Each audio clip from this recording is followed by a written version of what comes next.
And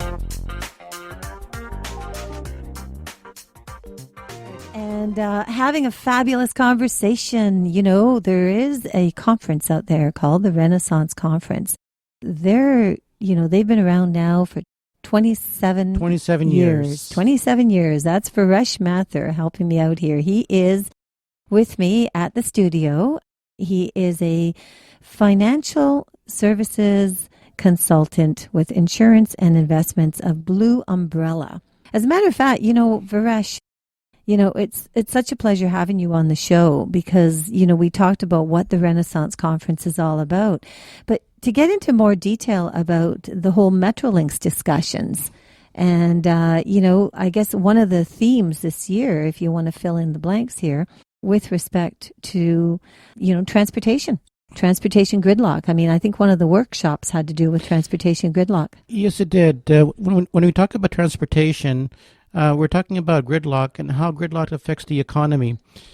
A lot of people are commuting more than an hour and a half, whether they're in their cars or in public transit. So when we choose topics, we choose things that we want to change, how we can improve the economy. And gridlock, whether you agree or not, it is costing the economy in great deal of production, whether you're manufacturing, whether you're in services, whatever you are. You're spending more than an hour in traveling. And companies are losing valuable time in production. Mm-hmm. Absolutely. And the other thing that we also were talking about in gridlock was who is in charge. Because one of the things that I'm very passionate about is that there should be one authority looking after transportation. Because regional authorities, there's bickering who's in charge, who gets how much cut and this and that. And I've traveled around the world, and places where transportation are efficient, they have a unified transit authority. Well, it's funny that you say that. Now, in the last 3 months, I was in China, and I had the wonderful experience of being on the Magna train, which goes 431 kilometers. Do you know how shocked I was to see the amount of highways and the amazing ramps that are coming from this side? And when I look at that and then I look at what we have at the Gardner, I was shocked. Like, seriously, I was absolutely shocked. Then I'm going to turn it on one more step. I just came back from Panama. And Panama City, the canal, what you just said, that canal, do you know that in order for the ships, rather than going all around the amount of money it's going to cost, the time element, okay, even though it costs them anywhere from $800,000 to access the canal, to cut through, sounds like a lot of money. It does, yes. But they save money by going through the canal. And now Panama is increasing a huge expansion on the canal simply for that reason. And the cost is going to go up to like $1 million plus for those ships to come through. But the money that you save for the expenditure that you put out sometimes gets lost in the shuffle when you're feared about the initial cost. Well, politicians are short-term thinkers. They only think until the next election. And that's, I think, one of the major problems that we have in Canada today. That is a wonderful statement. You're right. They're not thinking beyond their term in office. I remember there was a time in Canada when I first came into Canada in the 1970s. There was a major construction going on of the highways. I remember the QEW was a toll highway for a short period of time, and that's how they paid for the construction of the Queen Elizabeth Way. Mm-hmm. And once the construction cost was paid for, the tolls were taken away. So there's many ways that you can pay for construction to attack gridlock. And those things have to be open debate. There has to be open debate about that. Mm-hmm. And it seems like today that we don't want to talk in an open way. It's my way or no way. Mm-hmm. Absolutely. It's my little fiefdom, and don't mess with it. And they don't work together. Like, what we're finding on the Condo Act review, they don't work together. Like, when you have one ministry and that ministry has an aspect of being affected by other ministries, there's input from all of them. Like, all the different acts are coming from different ministries. So because of that, they should be working together. If like for instance, you have on the Condo Act review, that's under the Ministry of Community Services. Okay, so when you have that, then you have the Accessibility Act, which is under a different ministry. Then you have the Traffic Act, which is under a different ministry. Then you have like your health and safety, that's under a different ministry. And what I found is, did you know that there wasn't a representative for the other ministries at all involved in the discussions of the Condo Act review? Yet all of those ministries, you got seniors in buildings, you have hoarders in buildings, you have traffic problems, you have underground parking of how many hundreds and hundreds of vehicles. Well, perhaps this could be a topic of our next Renaissance conference. I would love that. Viresh, I'm in. That's it. We're in. If we look for the industry experts, we look for the government representatives, and then sell it to the public. Because this is what the Renaissance Conference is all about, is to bring all the stakeholders that have ideas about where they want to see the economy going. So maybe what we need to do is have a mandate, a provincial government mandate, where ministries have to integrate with one another on decision-making processes. Not in the final one, but just basically have a platform where they need to work together and get input, because it doesn't appear that way. Well, I don't think that's going to work. I think having a mandate, self-governing stuff doesn't really work from my point of view. Well, self-governing definitely doesn't work, because the Condo Act is self-governing, and so we're a mess. What I'm thinking and proposing is that a lot of things have happened as a result of the Renaissance Conference. Harmonized taxation was a recommendation from Renaissance Conference as well. There was a lot of things on public safety, changes in laws that put a lot of bad people in jail. Wow. And Metrolinx was a direct result of that as well, to have an authority for the whole of for transportation. So what we need to do, from my point of view, is get input from people like you and others on the topics they want to see at the conference.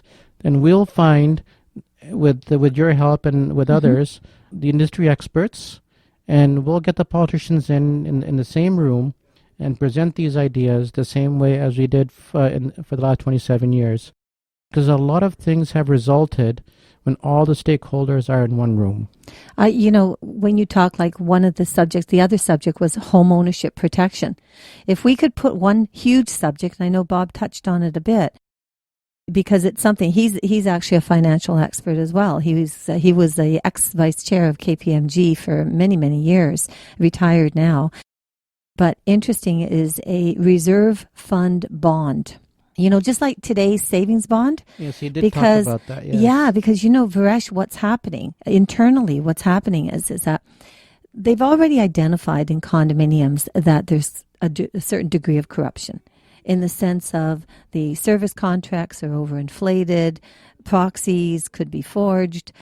There was now, when I was gone, there was another property manager situation again where X amount of millions of dollars has been lost. I mean, this is like ongoing.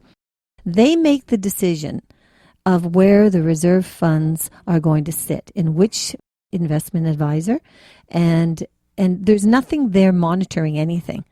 So it could be the brother or cousin or whoever. Now, granted, yes, there's security within wherever they're placing it, but I'm going to throw something out to you that's going to shock you.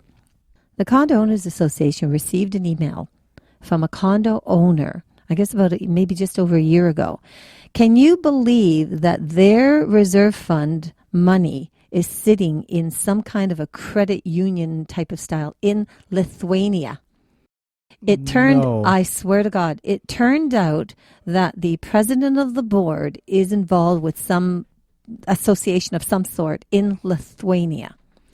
And because of that, the money was actually pulled to go there. Now, how do we know? Like, think about this. There's 660,000 units. There's 1.3 million. There's over 4,000 condos. I mean, the money here If you have board members and they have carte blanche control, they've closed that door. How does everybody know that their money is being invested properly? I mean, what's his face there? Channel Management walked away with $3 million. One of the things that we have recommended in this report, I don't know if you read the whole report or not, is to, and this is Mr. Coffey's proposal, is to have an office of a condo office. Oh, God, no, that's not his proposal. He was quoting what the ministry is looking at doing. That is the worst possible thing that we can have, is a condo office. It's a provincial cash grab. Believe me, at $3 per unit owner, per unit over the year, and it's not going to be any more power. It'll be the same as the OMB. What the provincial government has to do is work, just like they work with the Teachers Association, work with the Condo Owners Association. We're a nonprofit association because the condo office is just a cash grab. They can't address this. The people that are pushing that to death are the property management companies, the builders. They're pushing it to death. Our reports have actually put reports out there about how bad it actually is. $26 million a year is going in this ridiculous thing. And, by the time the bureaucracy of it gets it all, people are afraid to report their problems. So they're certainly not going to go that. They need to have the association that works for them, which is COA. Well, one thing that it was a recommendation in our report. Yeah, there is. It came from through the ministry, because the ministry is trying to push it. Because unfortunately, the ministry, to some degree, has been persuaded by too many service-related trades. Well, when I'm saying there should be some sort of office, it's more for the condo owners and the board. I've been on boards on nonprofit organizations. I've been on that are funded by United Way. And when you sit on those boards, a United Way consultant comes and actually gives you an overview of what your responsibilities are. And I think that should be part of the... Well, that was why I started COA. The Condo Owners Association was created to represent condo owners. Now, for the ministry to, if you look at and we're getting a little bit off topic, well, kind of, sort of, because we want to talk a little bit more about the next, but we are talking about consumer protection. Yes. Consumer protection does not include having panels that are 95% service-related trades. If I showed you the list of the people that were involved in this review, you'd be shocked. It's disgraceful because there was not enough input coming from the other associations, and in particular the condo owners associations. I mean, we've done report after report after report, and it actually didn't even surprise me that Tracy McCharles wouldn't be attending. That doesn't surprise me either, because it's hard as heck to get appointments with this woman. You have to contact her nonstop for 3 months straight before you're able to get an appointment. But then you find out through the grapevine that she opens her doors for service trades. So, I find it incredibly frustrating. And that's why I'm so enamored, Viresh, by what you're doing. I really am, because, you're stepping out there and saying, okay, fine.